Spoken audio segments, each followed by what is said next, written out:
So we can now continue our functional groups, and our next set is when we have carbon single bonded to some sort of electronegative atom.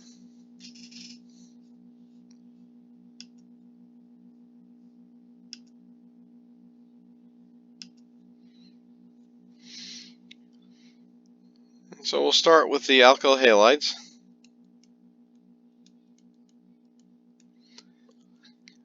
In an alkyl halide, we have a carbon that's bonded to a halogen.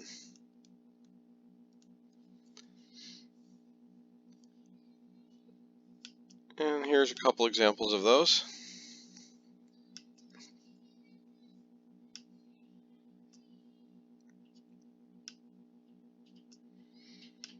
And you can see alkyl halides include such types of molecules as, the odor we get from red algae, halon, which is used for fire suppression, as well as halothane, which is used as an anesthetic. Next to alkynes, though, these are probably the least common functional group we see in nature. And again, that's of the functional groups that we're talking about in this course.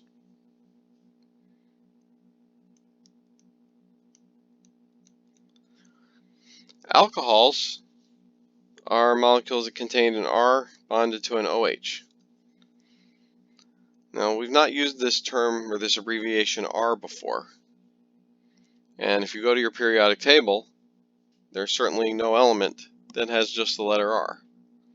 So what does that mean? Well, R here is any hydrocarbon.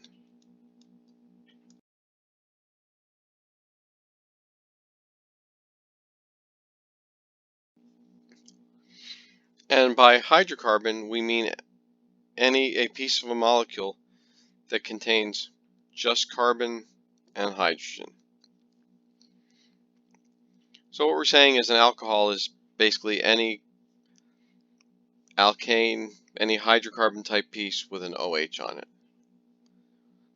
And we can also, like we did with carbons, we can talk about primary, secondary, and tertiary alcohols. A primary alcohol has an OH attached to a primary carbon. A secondary alcohol is when the OH is attached to a secondary carbon. And a tertiary alcohol is when the alcohol is attached to a tertiary carbon. Now, from here on out with the functional groups that we talk about, these are things that we see all the time. And so here's three pretty common examples of alcohols. We have ethanol, which you probably recognize as the kind of alcohol that you can drink. Isopropanol, here is rubbing alcohol. And there's just a 1 carbon difference between isopropanol and ethanol. And then we have acetaminophen, which has the alcohol over here. And that, of course, is the active component in Tylenol. But you can also start to see that we're seeing other functional groups that we saw previously. So this piece here with the nitrogen, we don't know what that is yet. Well, that's one we'll learn. But what else do we see in acetaminophen? We see this 6-membered ring with single bonds and double bonds, known as an aromatic ring.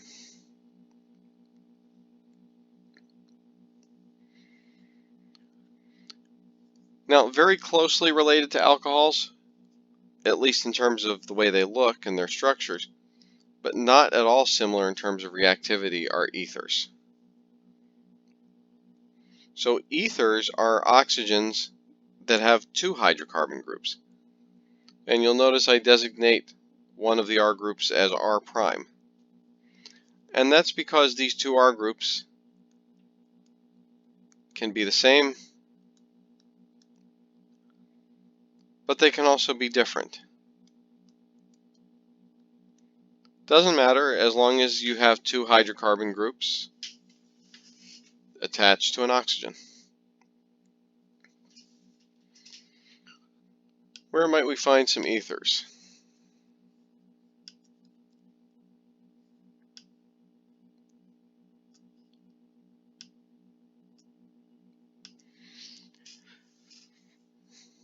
So in this middle molecule, you've got to search a little bit, but it ends up being right up here.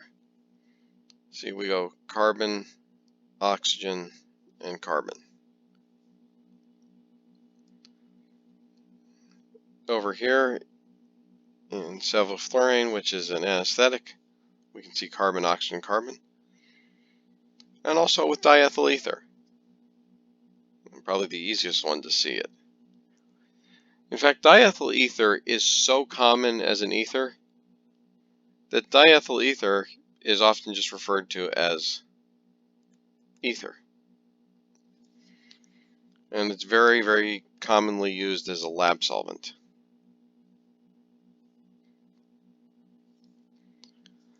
Now this compound in the middle, you can see has all of these alternating single and double bonds. In fact, if you look, they run through this entire molecule. And even into these sulfur groups, because those are some of those are sulfur oxygen double bonds. Now, both this compound as well as this, you may have seen them elsewhere.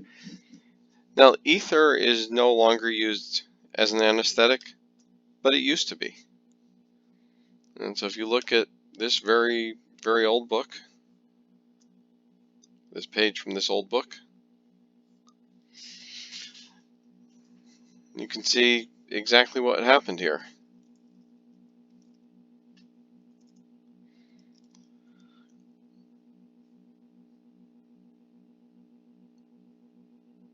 So,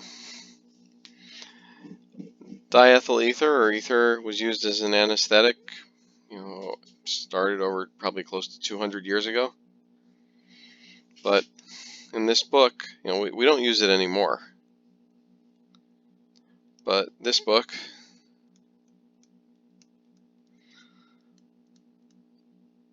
which I've read many, many, many times,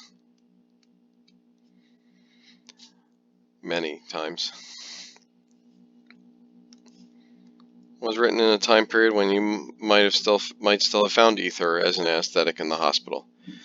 And so in 1947, certainly could have. And as he was exploring around the hospital, he found the ether and, caused him to pass out.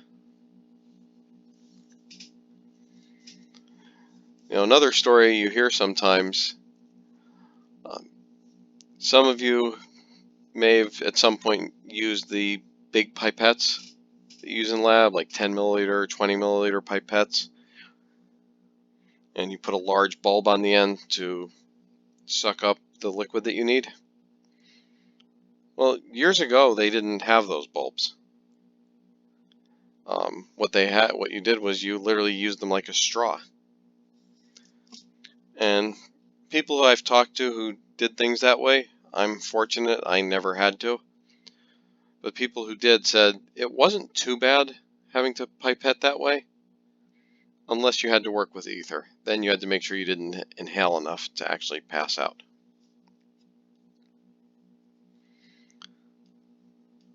The other compound we saw among the ethers was that compound that we said was used as a dye, red number 40. And that's a compound I'm pretty confident you've run into at some point.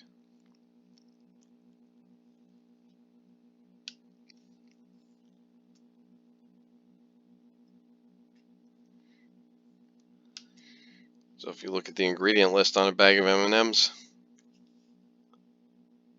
you'll find it right there. That's what's responsible for the red M&Ms that you see.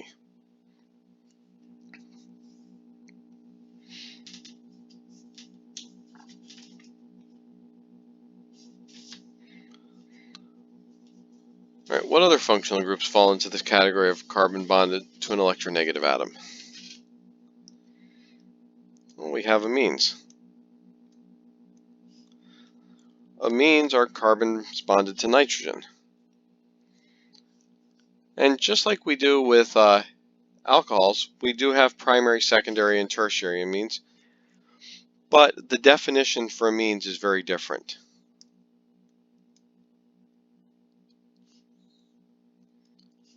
So for amines, the primary, secondary, or tertiary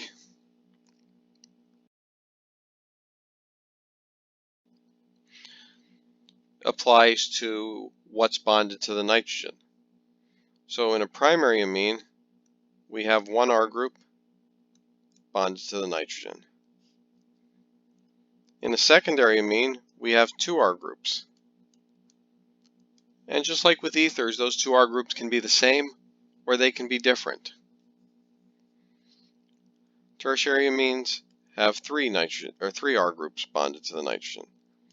Again, they can all be the same, they can all be different. Any combination like that will still work.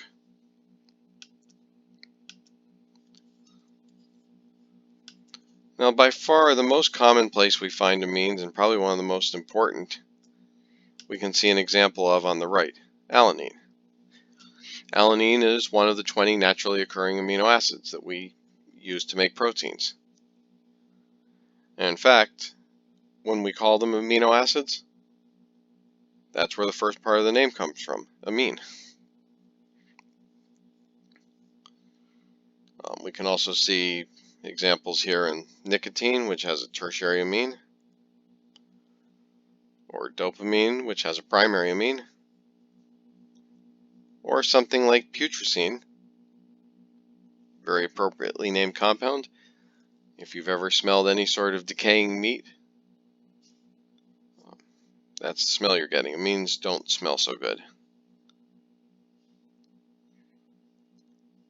That being said, amines smell extremely good compared to thiols. So thiols are just like alcohols, except instead of an OH group, you have an SH group.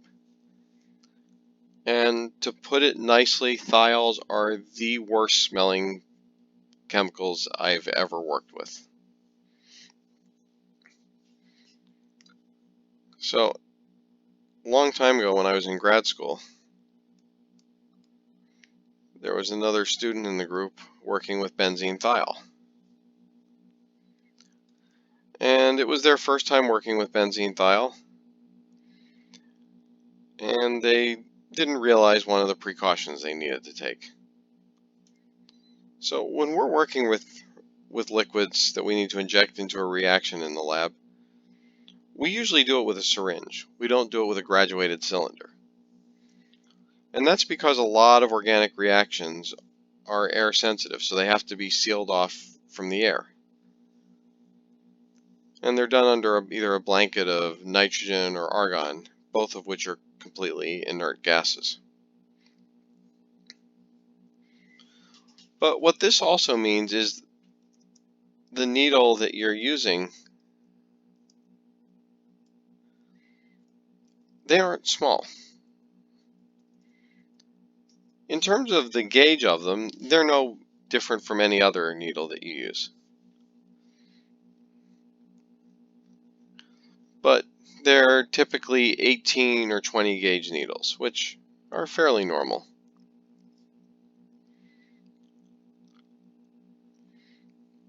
But